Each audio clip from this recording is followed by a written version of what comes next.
Hi, I'm Dr. Gary Motykie, and I'm a Beverly Hills board-certified plastic surgeon. And today I'm going to be talking about a recent news segment. It was about people getting botched in liposuction in Atlanta. I wanted to talk about it because I'm starting, and I have been actually for a while, working on a series called Nip versus Tuck. And the idea behind it is to educate people, to educate patients and get them better equipped to navigate through the plastic surgery or cosmetic surgery landscape. Because as this field of cosmetic surgery has become more commercialized and gone mainstream, there's a lot of marketing going on, a lot of promotions going on, a lot of people that are jumping into this field that aren't necessarily trained to do plastic surgery, that are calling themselves cosmetic surgeons and performing plastic surgery. And I just think patients should be educated in what to look for in their surgeons, what to look for in these sort of advertisements and kind of bargain shopping that's going on, just so that they can protect themselves and go into their consultations or even into their surgeries being informed and educated so that they get good results and they don't end up getting harmed or botched. So what I'm going to do now is be reacting to a new segment that is about some of these topics that I want to discuss in the field of cosmetic surgery. So I think we should just dive in, watch the video. Some of the things that pop up as warning signs or certain information that are my pet peeves, I'm going to make some comments and hopefully get you some education and inform yourself about what to watch out for in places that are performing cosmetic surgery that may not be as qualified as you think. Here we go. Doctors call it the most dangerous procedure in cosmetic surgery, and an Atlanta practice has become internet famous for doing it live on Instagram while patients are awake. Channel 2 investigative reporter Justin Gray has found that many of the patients convinced by the glossy sales pitch are dealing with major medical and financial repercussions. Just the intro, right? So in the background it says cosmetic surgery. Another, so that's a little tip off, right? It doesn't say plastic surgery or plastic surgeon. So I just want people to know the term cosmetic surgery is a little misleading. There is no formal board certification in cosmetic surgery. The only recognized boards by the American Board of Medical Specialties is in plastic surgery. And it's really confusing because what a lot of providers have done as it's become more lucrative to perform cosmetic surgery is they don't call themselves plastic surgeons, they call themselves cosmetic surgeons that are performing plastic surgery. The way they get away with that is that there is, again, no formal recognized medical specialty in cosmetic surgery. So any doctor from any field, whether it be emergency medicine, pediatrics, heart surgery, brain surgery, all of them can call themselves cosmetic surgeons and perform cosmetic surgery. The only thing they can't call themselves are plastic surgeons unless they are actually trained in plastic surgery. One thing a veteran surgeon said to me as we were reporting this story that really stuck with me is that nobody would ever pick a heart surgeon by looking at pictures on Instagram. While we're talking about cosmetic surgery here, it's still a serious procedure, and as someone when we talked to learned, it can leave you with lasting damage. I have to agree with that statement. The reason I'm holding this is a liposuction cannula, and I agree with what he's saying that any type of surgery in the wrong hands or inexperienced hands can be very dangerous, whether it's supposedly elective surgery or cosmetic surgery, plastic surgery, they're all still surgery. And you should go to surgeons to perform surgery.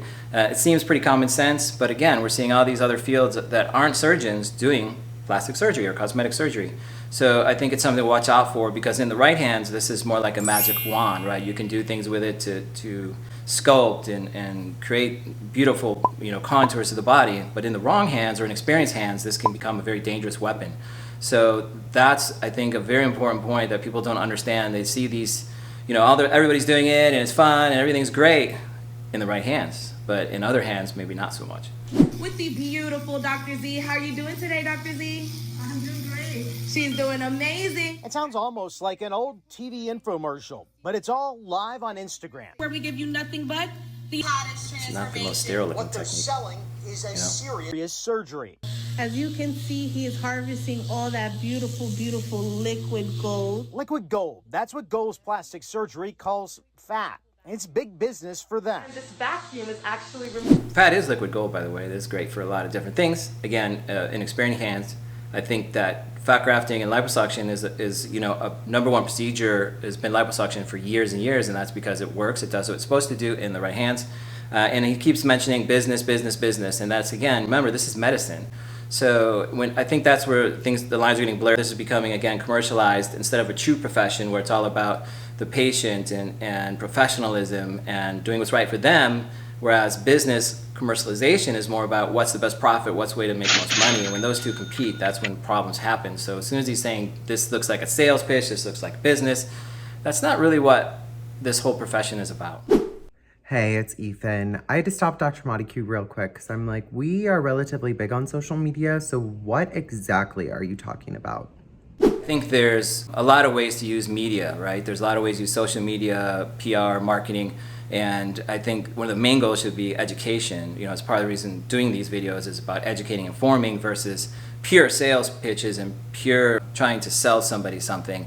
Usually people can pick up on it, but in this world the lines are blurring a little bit, so they're watching these live surgeries on Instagram and they're entertaining, but are they educating? And what are they informing you about? Here they're not really telling you anything about the procedure or what you really need to know going into it to make it a safe and effective procedure. Bring all of that excess fat, or what I like to call, guys, here I go, liquid gold. Guys, check out all of that lovely liquid gold this morning. But what they don't show you on Instagram are after pictures like this. That's a Lipo Bird. The skin was completely off my side.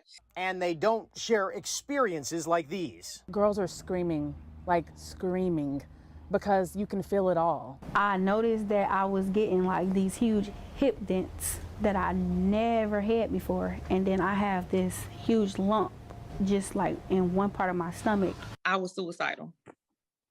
I was extremely traumatized. It looked worse than what I went in. Those plastic surgeons. What they're talking about there is, again, things you don't really want to hear in the world of elective surgery. Traumatized, burned, damaged, lumps, bumps, problems, complications, making it look worse. That's the first golden rule. Don't make anything look worse. Don't cause any harm. These are the foundations of medicine in general, that we're here to help, not do harm. We're here to make things better, not worse. When patients are screaming and in pain, these are not the way these procedures should be performed. They should be painless. They should be smooth, safe, and effective. And I think we're seeing a lot of these things, and we're going to get into this a little bit on what happens when you bargain shop and doctors cut corners. Then you end up paying, you know, in the pocket as well as with the results and pain and harm to yourself. So those are the things I think hopefully by the end you'll be a little more educated and can avoid. Surgery started in New York City and expanded here to an Atlanta location last fall. But where most patients find them is social media. I was strolling actually on Instagram, and a popular rapper from Detroit was promoting for them. And those before and afters looked good. Very good, very good. I mean, it was amazing, and I knew that I wanted to go there. Again, on social media, it's not as important to see those results right on the table than it is those follow-up photos of what the end result looks like. So a lot of them are saying, we went to social media, we saw results, we went and booked the surgery, but they're showing photos again, maybe just on the table, results that aren't long-term. Now the patients are saying, coming back, well, yeah, it looked okay then, but several months later, a year later, I had lumps and bumps and dents and dings and burns, and all those things don't show up right away, so they're not showing that to you, you know, all the downside that can happen later when the technique isn't good. It may look okay the day of surgery on the table, months later, not so much. Most patients go to Goals for one very specific procedure. It's called BBL, the famous Brazilian butt lift. A Brazilian butt lift. Dr. Pradeep Sinha, the owner of the Atlanta Institute for Facial Aesthetic Surgery, says it's one of the most dangerous surgeries, period. 1 in 300 people have a major complication, which includes death. That's not a fun word to say when you're a doctor, right? And especially for a cosmetic procedure, right? If it's optional. So brief thing on that is correct. Brazilian butt lift in the wrong hands, even in the right hands, it has to be done correctly. Every procedure comes with risk, but in the wrong hands, the risk goes up significantly. So if they were to show, I think, the differences between experienced, well-trained plastic surgeons and other cosmetic surgeons that are doing it, I think you'd see a big disparity in the people that are getting botched and harmed between those two groups. The other thing is that the Brazilian butt lift has become extremely popular because there's so many places that are trying to cut corners and do this in a bargain way, and it is a dangerous procedure for two reasons. One is the liposuction part. You have to do that part of the procedure correctly, because if not, again, this can become dangerous. It can harm not only your body, it can harm your internal organs, everything in your body. But number two, also the fat grafting portion, where they're putting the fat in the butt, If they pack too much fat into the butt, it can get into the bloodstream and go to the lungs and kill patients. Secondly, if they pack too much into the butt, it can also not survive, and it can cause infections, and that leads to abscesses and drainage and scarring in the butt. So there's a lot of things about this procedure that if the surgeon or the non-surgeon isn't experienced in what they're doing, it can lead to some pretty nasty complications. Hi, my name is Tavy. I came to Goals because I am a mother of 4 and I just want to improve my appearance of my body. Tavy Porterfield started as a Goals ambassador, but tells me the first indication something was wrong was that she was never able to meet with the doctor until the day of the surgery. And the girls never meet the doctor before surgery. They only meet the doctor when they're going in to get liposuction. And that's what all the Goals patients we talked to said. So you never met with the doctor or talked to a doctor before the day of the surgery? No, I met my surgeon the day of, and they told me that I was going to have a completely different surgeon. Dr. Sinha says, yeah, I mean, I think that's also a bad sign. And the reason is, I hate to be a broken record, but this is a profession, a medical profession, and there should be a relationship between the doctor and patient. If you're going somewhere you don't even know who your doctor is, first of all, how are you going to do any research on this doctor? You're not going to know who you're getting to the day of surgery. That's scary to me. There's no way you can look them up, see what their qualifications are, find any information on them. So you're walking in there completely blind. Secondly, there's very little time to build a relationship with this doctor. You know, their bedside manner, how they are, how they're treating you, just basic answers, basic questions, and building that rapport. All of that's missing, and it sounds like you're just more of a commodity than you are a patient. And so I think that's a bad sign, and I would agree with the doctor in here that I'd watch out for that and make sure that you spend time with your doctor, get to do your research on a doctor, and get to know your doctor before you allow them to do surgery on you. he doesn't want to talk about what other practices do, but the veteran surgeon tells me he would never, ever operate without first meeting and talking with the patient ahead of time. They always meet with me first before any decision is made. We don't even talk prices or numbers or schedule anybody until they've met with me personally. Goals also does their Brazilian butt lifts under local anesthesia, which means you are wide awake during surgery. I felt it all. I don't know what numbing they have going on, but it didn't work. This is not getting a haircut, right? I mean, you're actually having surgery near major organs, near major blood vessels. Remember, this should be a comfortable, safe procedure, but more importantly is why. Why would anybody or any doctor do this procedure awake? When you hear this, it's sold as it's safer, it's sold as better to do it awake. That's not really the answer. It's not necessarily better. In fact, I think there's a lot of reasons it may be worse. And the reasons are the risks and the benefits of the procedure. So when you're doing it awake, not only is the potential that it's going to be very painful because you're going to feel a lot of it and you really don't want to be awake for these surgeries. What they're trying to do is shove a bunch of tumescent fluid into the body, and in that fluid is numbing solution. And putting the fluid in itself is painful, let alone doing the liposuction, and it doesn't work very well. So a lot of these patients are going to be in pain even though they sell it as non-painful. Elective, safe, minor procedure, it's not. It's still a major procedure and can be quite painful if you're not asleep. And then secondly, because that they have to put all this extra fluid in there, that adds a lot of risk to procedure. Number one, because there's a lot of fluid, you can't see everything as well. So what happens, they do the lipo, they can't see or the contours of everything. Later on, they're going to say lumps and bumps and dents and things came in. That's exactly what you're hearing from them, right? So when you put less fluid in, you're asleep, less risk of that happening. Secondly, that fluid itself can be dangerous. In large amounts, it's actually one of the frequent reasons that some patients die from liposuction. It's not from the surgery or getting stabbed by the cannula, but actually what's in that tumescent fluid can be extremely dangerous. It's called lidocaine, and it can stop your heart from beating. The places that aren't experienced give you too much tumescent because they're trying to keep you awake, and they put all this fluid in you. You go home, you get overloaded with that lidocaine, your heart stops, and you die. So that's called lidocaine toxicity, and that's a big risk of that procedure when you put too much fluid in or they're too aggressive. One other problem is when doing the surgery awake, the surgeons will tend to go closer to the surface of the skin rather than deep. And what that does is this part of the surface skin should not be liposuction because that's what causes what's called cobblestoning or lumps and bumps and the skin looking abnormal. They should be going in the deeper layer. But since the patient's awake and they'll be able to feel that more, they go in the superficial layer. Again, higher risk complications, higher risk of lumps and bumps and problems from the surgery. And lastly, how are they saving money by leaving you awake is that they don't need an anesthesiologist to be there. They don't pay another doctor to be there. They're not paying another doctor to be there watching your vital signs. They're cutting that out, putting that money in their pocket and saying, we don't need an anesthesiologist here. We're going to leave you awake and try and make more money. So just be aware that those are the reasons. Instead of selling it as more safe, it's actually much more risky and dangerous, I personally think. I can just stand right in front of it, right? I mean, you could if you wanted to. Yeah. Goals staff tried to prevent our photographer from getting video across the street from their Atlanta office. Channel 2 News. They even called the police, who told them we were doing nothing wrong. Goals still has ignored all our requests for interviews, and they have not responded to our repeated requests for comment.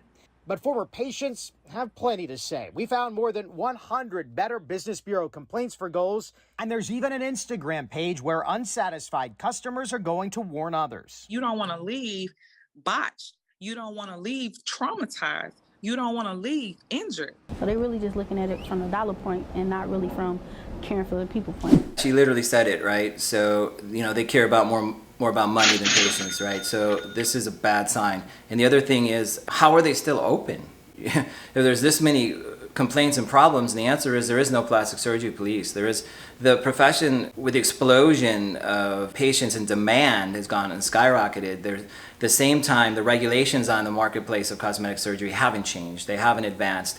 And so a lot of patients are completely unaware that this can even happen in the United States, that you can go in and have plastic surgery performed by non-plastic surgeons or even non-surgeons. I'm not saying that's right or wrong. I don't think it's great, but you need to be aware of it, and that's what I'm trying to get at. Be educated about that, so when you go in, when you're bargain shopping, what are you getting for that bargain price? Not only are you risking harm and hurt or even death, if it goes wrong, it's going to be very difficult to fix and very expensive to fix. So what's really the benefit of doing that is not that great to save a few $1,000s here or there. The risk can be exceptionally high. I think, again, they can go and complain on these boards and complain on social media, but again, in the eyes of the current marketplace, it is completely legal. So just be careful and protect yourself from harm. There's no special licensing needed to perform cosmetic surgery in Georgia. There are board-certified plastic surgeons and cosmetic surgeons who are specially trained in these procedures, but you can legally perform the surgery without any of that. Anyone with a medical license in Georgia can. The owner of Goals is a pediatrician. I'm working on more of this story. Big pet peeve, right? So, I mean, he's basically just said what I said, but he's 100% correct. This, in this specific case, the doctor happens to be a pediatrician. That's a doctor that works on kids, somebody that was trained to take care of children, not perform liposuction on children, I hope. But, his field of expertise is completely distant from this and unrelated to anything to do with cosmetic surgery. Why would somebody that's trained in pediatrics or another field do cosmetic surgery? There's only a few answers there. My answer would be probably money, right? So I think the thing that in this field is that some doctors, when you see them step out of their fields of expertise, not only is it dangerous to you, but that's telling you they're probably more interested in dollar signs than vital signs, right? It's supposed to be first do no harm, not first show me your money. And so I think when you're seeing these things, just take that in consideration and really just give it some thought before you go and jump in and do some bargain shopping for this on people that aren't necessarily properly trained to perform these procedures. For Tuesday night here on WSB Tonight, an insider who worked at Goals tells us who decides whether a patient is a good candidate for surgery. And it's not the doctor. Whoa. Thank you, Justin. I didn't hear that last time. What he just said was who decides on the surgery and what's the right surgery for you, and it's not the doctor. That's pretty much completely the entire doctor's job, right? So if they're calling in, getting assigned, and basically somebody else is telling them what they need, that's again a very scary situation. Not only are you not being evaluated, by a plastic surgeon, you're not being evaluated by a doctor. This again is just telling me this is a business and not necessarily a medical practice. So watch out for these warning signs. I think the best thing to do, instead of looking for bargain pricing and bargain shopping and going off completely just social media, do your homework.